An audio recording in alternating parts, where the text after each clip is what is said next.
Hello everybody, and what is going on? Welcome to the 12th tutorial video in our machine learning with Scikit Learn for investing with as an example tutorial video.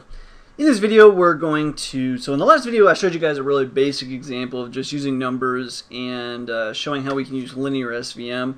In this video we're going to kind of add a little bit to our data. So far we just have a DE ratio.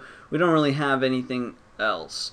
So, I mean, we could use difference, I suppose, but I think now is as good a time as any to go ahead and just add a bunch of other, bits of data that we might be willing to track. So, with that, let's go ahead and get started. So, what I'm going to go ahead and do is I have this list. I don't really see any useful reason to make you all type this list out with me. Therefore, I'm just going to copy and paste it. And you guys can, I'll put at least a list in the description, but I also eventually get around to posting the entire sample code anyway, so you could get it there as well. But I'll put the list in the description so you can follow along with everything else. But I just don't really see the point of having everyone have to type out this list. So let's begin. The first copy and paste job would be right here under key stats and in this gather element. Right now it's just gathering one thing, and instead it's actually should be a really large list. So I'm going to go ahead and copy this list. I'm going to do this, and I'm going to hit paste. So again, check the description. I'll put this list in the description, and if I don't, someone yell at me, and I will put it in there ASAP. So this is the new list. And so as you can see, we've added quite a few new features. We're trying to just track basically everything that I thought might be interesting. If there's more data that you'd like to add to this list, by all means, go ahead and do it. I don't care. So once you've done that, we have basically three places that we have to have this stuff. In theory, gather and columns could be almost exactly the same, but again, columns has a little bit more columns than gather. And then finally, again, down at the bottom, basically like right here is where we would append a bunch of stuff. So yeah, anyway. So once you've done gather, the next thing that we're going to go ahead and update is going to be the data frame definition. So basically right here. I'm going to, again, copy and paste. Again, it will be in the description, so please just check that. So I'm going to copy, I'm going to highlight all this, paste, boom. And the main new elements here are basically everything from here down. I also am changing DE ratio. Or did I change DE ratio? I think DE ratio is the only one that's called something different than what it really is. Yeah. Anyway, continuing right along, we're going to go ahead and come down here, and we'll leave this the way it is from 1 to 25 just to keep it short and simple. And then basically we'll come right down here for the for file in each file element here. And all this remains, but we're going to go ahead and first we're going to add 4 data. Let's see if we have gather here. No. So now, before we only had one thing that we were gathering, and now we're kind of converting this into a list, right? So that was our original intention anyways, but now we've got a list of gather. So we come down to here. And once we've defined source, what we do is we come down here, a single try, then we're going to do this, and we're going to say the following. We're going to say value underscore list equals, and it's an empty list, and then for each element in the list, we're going to append that value, and then at the very end, we'll append that value to each column in the data frame.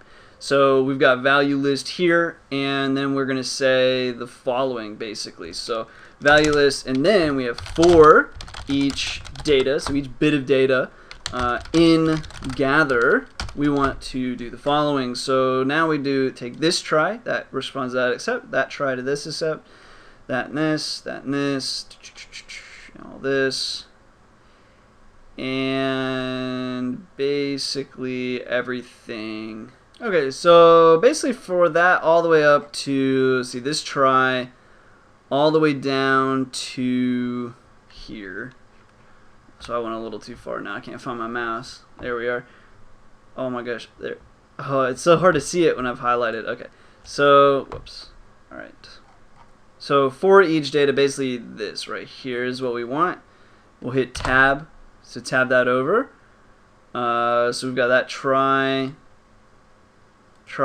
this, accept this. That should be fine. And that. Okay. So now that we've done that, basically what we're going to do here is we're going to add like a little bit more fancy regular expression here, because now our data, if we were to open it up, for example, let me just, we'll do this. I'll bring this over here, and let's see, I have mine in intra-quarter, or so I thought. Let's see, backups, intra-quarter, key stats, and then let's just pull one up really quick. Hold this down here. Okay, so here's some examples here. So just some things that might screw us up right out of the gate.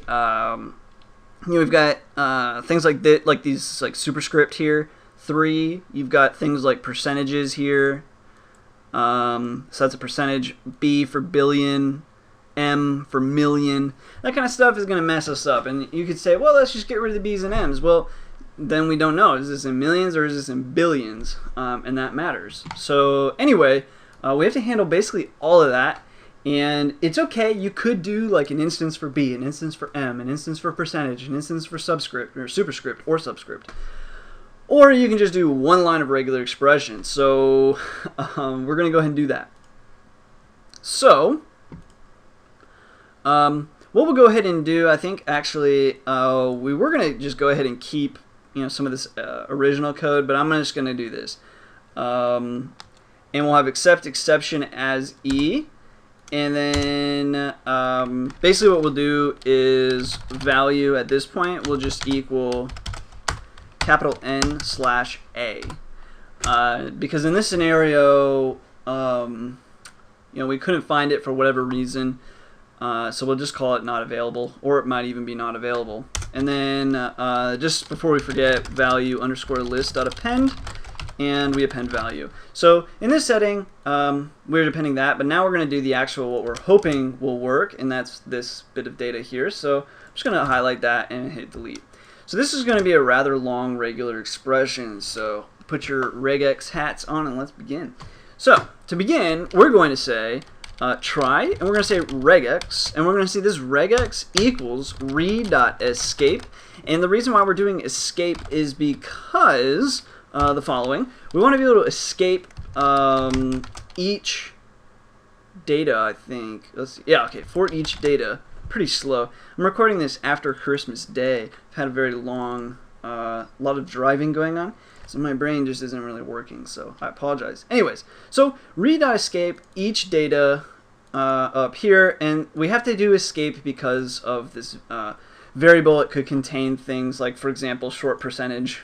Right there we have a percentage, and other things that will just wreak havoc. So escape each data. And then we say plus, and now we're going to input our regular expression. I think I could get away with putting this all in a new line. I'm not positive. I should be able to. But this regular expression is going to get kind of long and it's going to go off the screen, but I guess we'll work with that. So our opening, we'll add the closing just for good measure. And now we're ready to build our regular expression. So if you guys remember before, we started with some simple splitting, and the splitting was literally gather. Like, what are we gathering? So we're going to basically handle that with, we'll start with gather, and we are here, right? This is the original gather. But then we have all this nastiness like subscripts, superscripts, percentages, all this just junk. So we're going to handle that with my favorite little regular expression that I use all the time, period, asterisk, question mark, which basically handles for almost everything and doesn't handle for the stuff you don't care about. So I just love that expression. I hope you do too. So now, after we handle for that, we're basically going to handle for that all the way up to until it finds the following. And so with regular expressions, you encase what you actually want to discover inside parentheses. So within our parentheses here, we're going to be looking for, hopefully, a digit. That digit will be anything from 1 digit long to 8 digits long, and followed by a plausible, actually it should always have a decimal. The only time we may not have decimals, or the only time we pretty much will never have decimals, is I'm trying to see if we have an example of, I was going to say outstanding shares. I'm not seeing outstanding shares here at a quick look, but I almost can guarantee you that they have outstanding shares. And in that case, you won't most likely have a decimal. But we're not really worried about outstanding shares. The only thing we would use outstanding shares for is to gather the actual market value, or I can't think of the word, market cap. There it is. So if you're trying to figure out market cap, it's outstanding shares times price, boom, market cap. But we already have, that's actually listed, so we don't really need it anyways. But moving on. So digits, 1 to 8, followed by a period. Since a period is a regular expression in itself, we have to do a backslash period, followed by backslash D for digit, and then we're again looking for anything 1 to 8 in length. Subsequently, after that digit, what do we have? Well, let's bring this bad boy over. So we've got, our digits. We just did that. We just did the period. Then we just did the more digits, followed by a possible B, a possible M, and then also we might actually see a percentage sign. So next, we might, after this digit, we might have a M, possibly, with a question mark. We might also have a B, capital B, possibly, so we have a question mark. The question mark signals 0 or 1. We better not find any more. So MB, and that is it. Now, as I said, we might actually find a percentage sign, but we actually don't care about percentage. Percentage in itself is normalized. So we really don't care whether we say a company has a trailing annual dividend of 0.7 or 0.7%. The very label of trailing annual dividend insinuates it's going to be a percentage. So that's okay. Same thing with return on assets. We already know that's basically always reported in percentage form. Also, our actual machine learning need not know whether that number is a percentage or anything, but it needs to know whether that number is a billion or a million. So we have to obviously, or not, right? So we have to measure for that. So moving right along, you might also have to measure for a K if you're doing some stocks, so you can put a K in there, question mark. Now, what about, I don't see anything in this list. Nope, I don't. Let me open up, let's look in Apple really quick. I bet I can find one with Apple. Yeah. Okay, so we scroll over here, we look at Apple. We see Apple has an operating cash flow of not available and a leveraged free cash flow as not available. And a whole lot of other stuff that is not available. So we obviously need to account for that. If it's not available, basically none of this stuff is going to appear. So we're either looking for this, or I'm going to get rid of this K for now. I'm not going to be handling those, so whatever. So we either want to find this within our, again, the parentheses in case is everything that you would want to find, right? And everything outside of the parentheses just kind of helps the regular expression locate that whatever regular expression is in the parentheses. So for us, we're either looking for that, or, and we use a pipe for the thought of or, and we can say or we are straight up looking for a capital N/A for not available. Now that we close off our parentheses, we're not looking for anything anymore. And what did I say on the outside of the parentheses? We're looking for just the stuff that surrounds the stuff that we're looking in. So we have to handle for the percentage sign now. So we had the percentage, question mark, because we might have one, we might not, but we won't have 2 or 3. And then finally, we close off table data, which is lowercase td. So the closing tag for a table data in HTML. And that is it. So, so that's basically all there is to it with that regular expression. I thought we would go off the screen, but we did not. So bravo. Next, we're going to say the value equals re.search. We want to search using the regular expression of regex, which is right here. Mute my sound. So we want to search by regex, and what do we want to search it on? And that is the source, which is basically the source code that we already have. So we do that, and then we're going to say the value equals value.group, and then 1. Okay, so that gives us our value. Now, we basically don't really care. We used to handle not available, but we don't need to, because if it's not available, it's not available, and that's fine with us now. But then we're going to handle for the b's, so the billion and the million. So if b, capital, in a value, so if there's a b, it's a billion, that means now value is going to equal the float of value dot replace b, whoops, capital B, with nothing. So we're just kind of removing the b from the situation. So it's the value of the float of that times 1 billion. So 1, 1, 2, 3, 1, 2, 3. And that should be a million. 1, 2, 3. So that should be a billion. Let's check that one last time. 1 billion. Million, billion. Good. Okay. Cool. So then we're going to say elif m in value. Whoops, we don't need that question mark. Basically the same thing minus 3 zeros. So 1, 2, 3. Although we need to replace the m. So times 1 million. And that's it. Now, after all of that, we're going to go ahead and say value underscore list dot append value. So we append that value to our value list. Good, good, good, good. All set.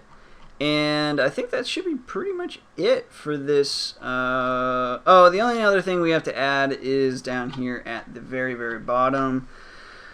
This df.append. Again, I'm going to copy and paste it. I don't see any particular value in making you all do the exact same script here. Right. So first let me copy and paste it. So it's df.append. Actually, there's a little bit of other code we're going to write real quick. So let's go ahead and write that real quick. So we're going to say if value underscore list dot count. And we're going to count the number of instances of not available. And initially, we can say if that's greater than 0, pass. And let me talk about that in a second. Actually, I better talk about it now before I forget. So what are we doing here? We're saying if the value, or if the count, the number of occurrences of not available, if that's greater than 0, then we want to just forget about it. Okay. So in this case, we're going to toss out that data. And so in machine learning, when we do our features, the kind of the problem is what do you do with missing data or data that you know to be corrupt? And so you can either kind of normalize this data. You can set the data equal to the norm or the average if you want. You could just toss it out. Some people value it as, say, -999, something like that. So it's like clearly way off the charts. And you let the machine learning algorithm recognize that as an outlier, thus ignoring the outlier.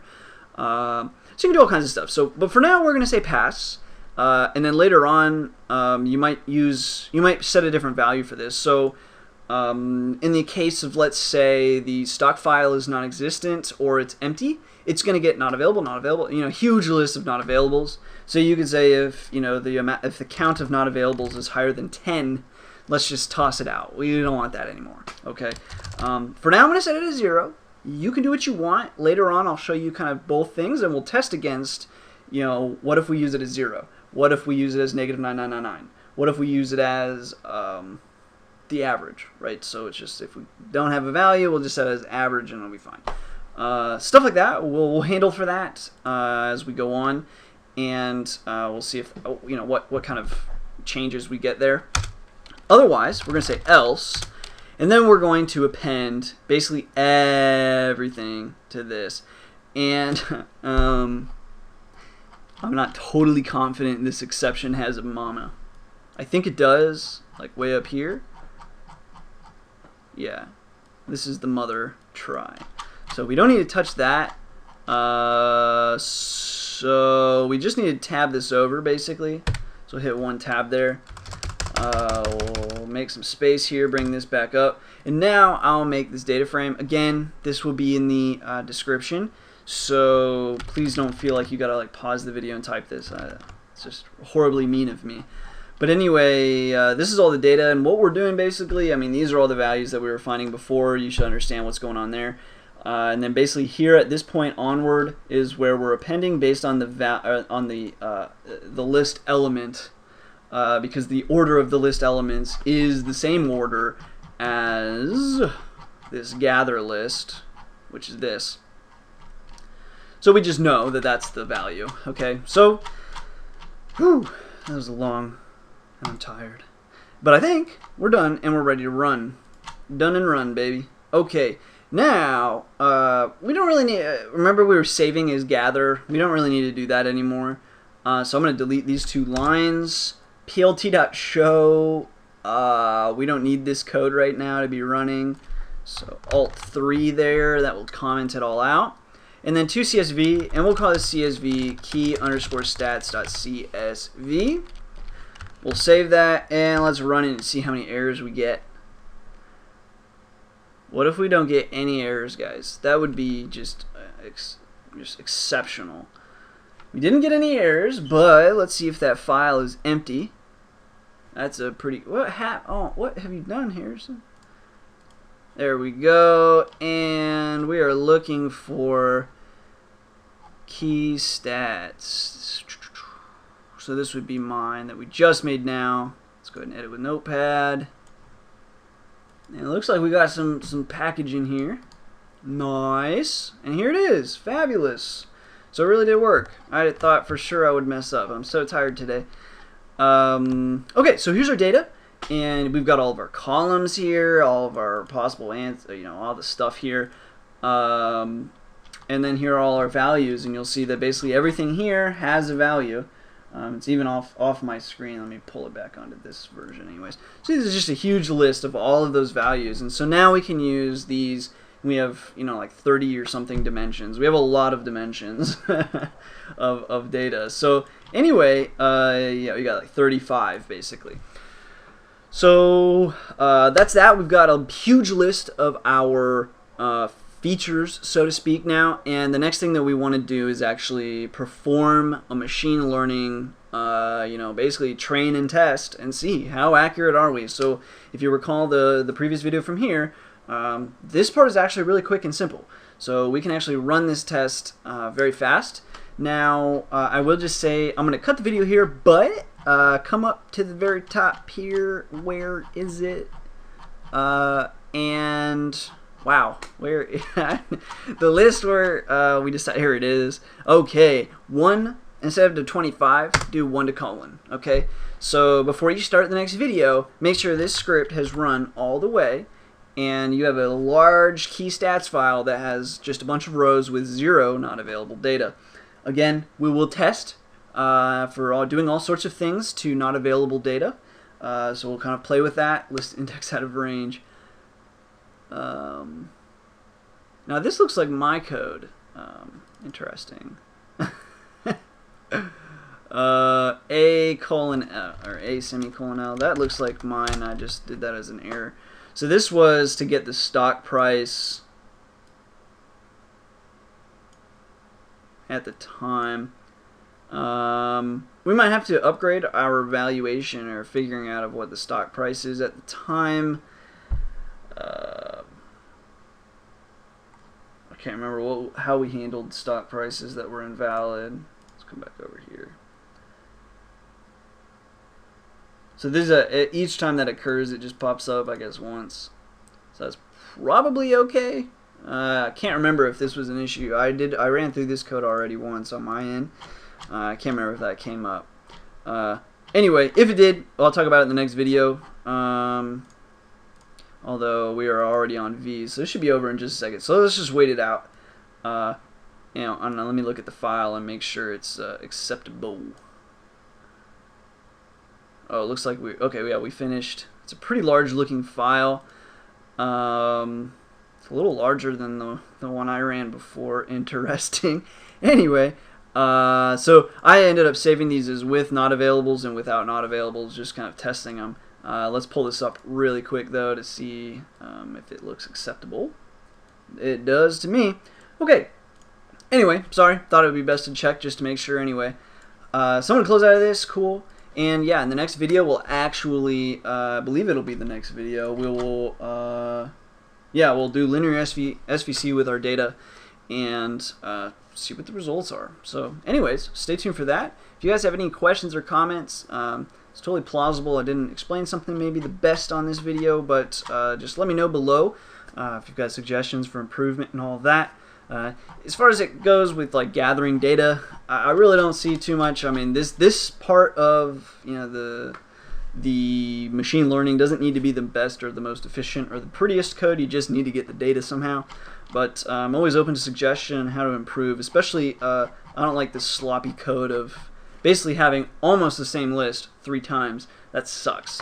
So if anybody has any suggestions for improvement there, that'd be great. Otherwise, that's it. As always, thanks for watching. Thanks for all the support and the subscriptions. And until next time.